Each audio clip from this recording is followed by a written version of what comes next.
President for his Independence Day speech.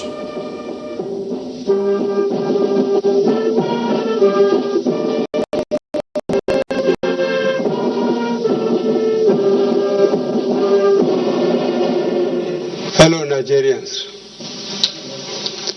I speak to you today as your President and fellow student on this epoch occasion of our country's 60th independence anniversary. As President, I wish to renew my appreciation to Nigerians for entrusting me with your hopes and aspirations for a better and greater Nigeria. Today, it is my unique privilege to recommit myself to the service of this great country of great people with profound diversities and opportunities. We are bound by destiny to be the largest and greatest black nation on earth. At this stage in our nationhood, it is important that we reflect how we got here to enable us work together to get to where we aspire to be as a strong, indivisible nation, united in hope and equal in opportunity. On October 1st, 1960, when Prime Minister Alhaji Abubakar Tafawa Balewa received the constitutional instruments symbolizing Nigeria's independence, he expressed his wish that having acquired our rightful status as an independent sovereign nation, history will record that the building of our nation proceeded at the wisest pace.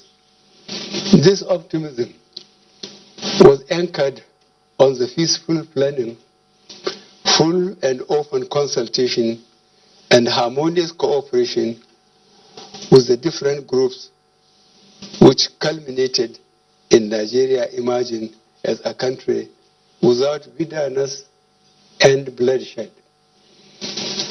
Our founding fathers understood the imperative of structuring a national identity using the power of the state and worked towards the unification of Nigerians in a politically stable and viable entity. That philosophy guided the foundation that was laid for our young nation of 45 million people, with an urban population of approximately 7 million, occupying an area of 910,768 square kilometers. These demographics led to development challenges for which major efforts were made to overcome.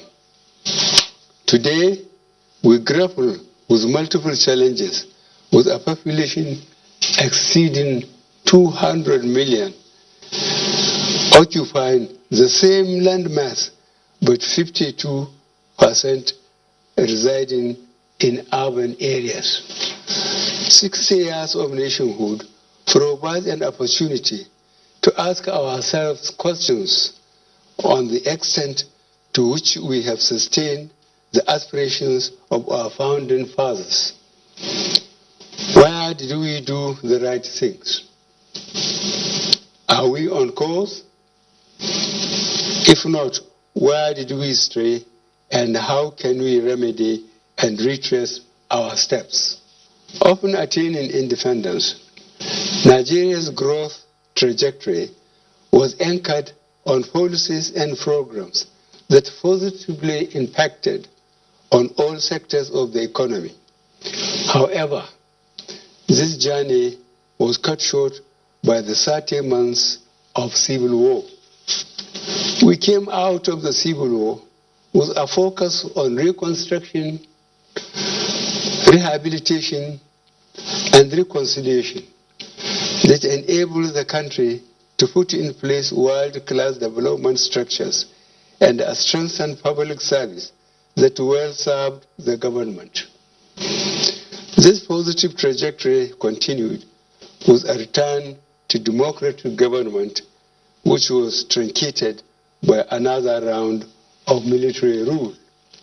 For a cumulative 29 of our 60 years existence as a nation, we have been under military rule. My summary of our journey so far as a nation is necessary to appropriately chart where we need to go and how to get there together. Today, I am aware that our economy, along with every single economy in the world, is in a crisis. We still face security challenges in parts of the country, while our society suffers from high loss of moral rectitude, which is driven by unbridled craving for political control. An underlying cause of most of the problems we have faced as a nation is our consistent harping on artificially contrived fault lines that we have harbored and allowed unnecessarily to fester. In addition, institutions such as civil service, police, the judiciary, the military all suffered from a general decline. We need to begin a sincere process of national healing, and this anniversary presents a genuine opportunity to eliminate old and outworn perceptions that are always put to test in the lie they always are. The stereotype of thinking of ourselves as coming from one part of the country before seeing ourselves as Nigerians is a key starting point to project us on the road to our deserved nation's evolution and integration. To start this healing process, we are already blessed with the most important asset any nation requires for such, our people. And this has manifested globally in the exploits of Nigerians in many fields. It has been demonstrated time and time again that Nigerians in the diaspora frequently excel in science, technology, medicine, sports, arts, and many other fields. Similarly, the creativity, ingenuity, and resourcefulness of the Nigerian at home has resulted in globally recognized endeavors.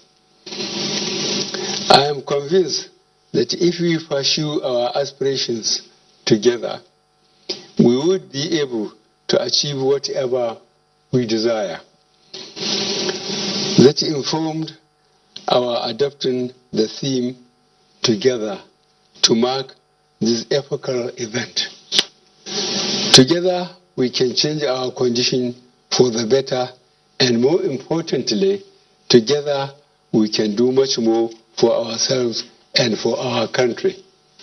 I choose the path of self-reflection because this is what I do on a daily basis, and I must confess that at most times I always felt the need for a collective reflection, as I know that the foundation for a solid future which this administration is laying can only be sustainable if there is a collective commitment by Nigerians. Nigeria is not a country for Mr. President, any ruling or opposition party, but a country for all of us, and we must play our part irrespective of challenges we face to make this country what we desire. To achieve this, we must focus our minds together as a people on ways of resolving the identified critical challenges that underlie our present state. These include A. Evolving and sustaining a democratic culture that leaves power in the hands of the people. B. supporting the enthronement of the rule of law, demanding accountability of elected representatives, and contributing to good governance. C. Increasing our commitment to peaceful coexistence in a peaceful, secure, and united Nigeria. D. Harnessing and optimizing our tremendous human and natural resources to attain our goal of being in the top 20 economies of the world, and in the process, E. Lifting 100 million Nigerians out of poverty in 10 years. F. Strengthening institutions to make them stronger in protecting national interests. And G. Imbibing tolerance in diversity. I am a firm believer in transparent, free, fair, and credible elections, as has been demonstrated during my period as a democratically elected president. The recent build-up and eventual outcome of the Edo State election should encourage Nigeria that it is my commitment to bequeath to this country processes and procedures that would guarantee that the people's votes count. The problems with our electoral process is mainly human-induced, as desperate desire for power leads to desperate attempts to gain power and office. Democracy, the world over, and as I am pursuing in Nigeria, recognizes the power of the people. However, if some constituencies choose to bargain off their power, they should be prepared for denial of their rights.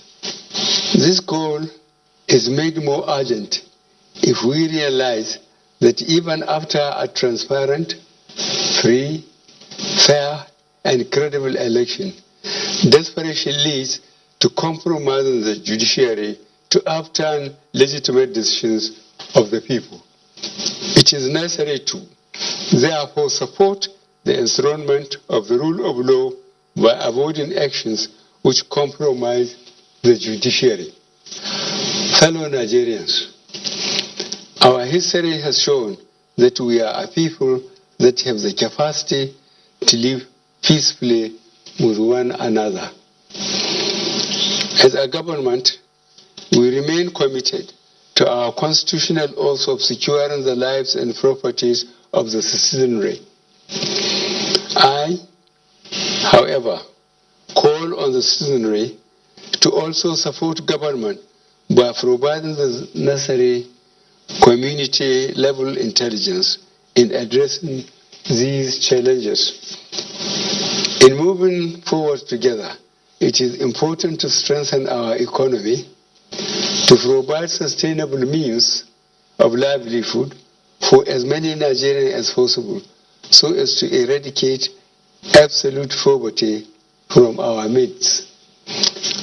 I want to re-emphasize my dedication and commitment, a dedication and commitment that propelled my public service career and informed my quest to continually seek for an opportunity to improve the lives of Nigerians, set the country on the path of prosperity, and lead the country to a better future.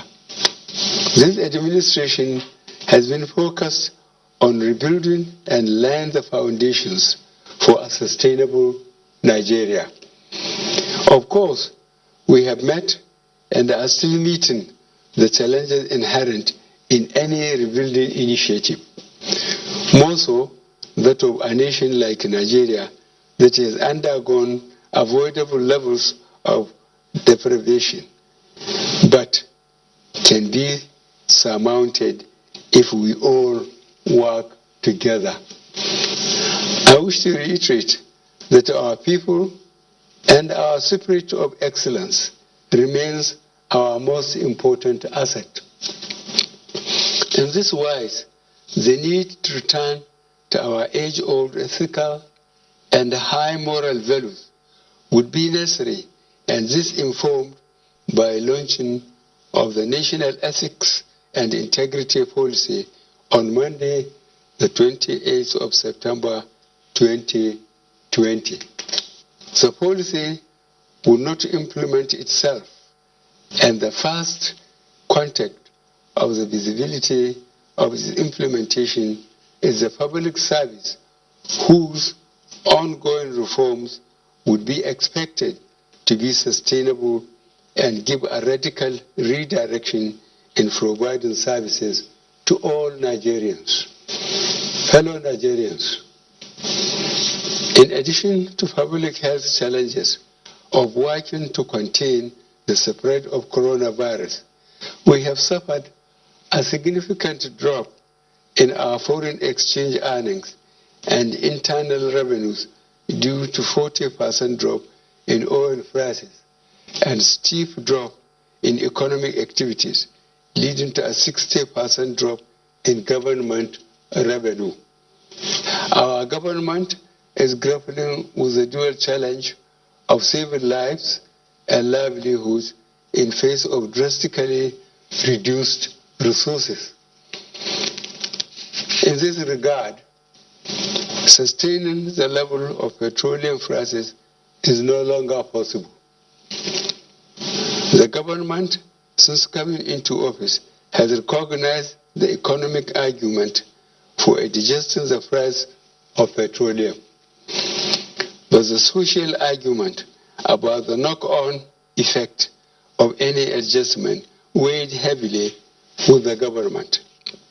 Accordingly, in the last 3 years, we have introduced unprecedented measures in support of the economy and to the weakest members of our society in the shape of A, trader money, B, farmer money, C, school feeding program, D, job creation efforts, and E, agricultural intervention programs.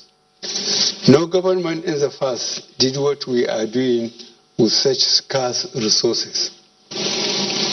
We have managed to keep things going in spite of the disproportionate spending on security. Those in the previous government from 1999 to 2015 who presided over the near destruction of the country have now the impudence to attempt to criticize our efforts. In the circumstances, a responsible government must face realities and take tough decisions. Petroleum prices in Nigeria are to be adjusted. We sell now at 161 naira per liter. A comparison with our neighbors will illustrate the point.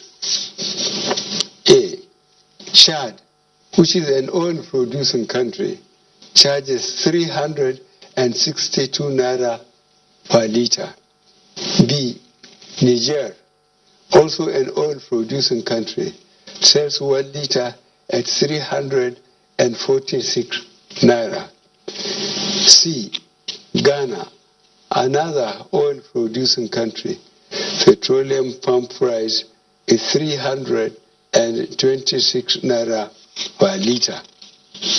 Further afield, Egypt charges 211 naira per liter. Saudi Arabia charges 168 naira per liter. It makes no sense for oil to be cheaper in Nigeria than in Saudi Arabia. Fellow Nigerians, to achieve the great country we desire, we need to solidify our strength, increase our commitment, and encourage ourselves to do that which is right and proper, even when no one is watching. Fellow Nigerians, let us collectively resolve to continue our journey beyond the 60 years on the clear understanding that as a nation we are greater together than being smaller units of nationalities. By the sufficient grace of God, we shall come through any transient challenges. It is my sincere hope that by the end of this anniversary, on September 30th, 2021, we will all be proud of taking this individual and collective self-assessment for the progress of our great nation. Long live the Federal Republic of Nigeria. God bless us all.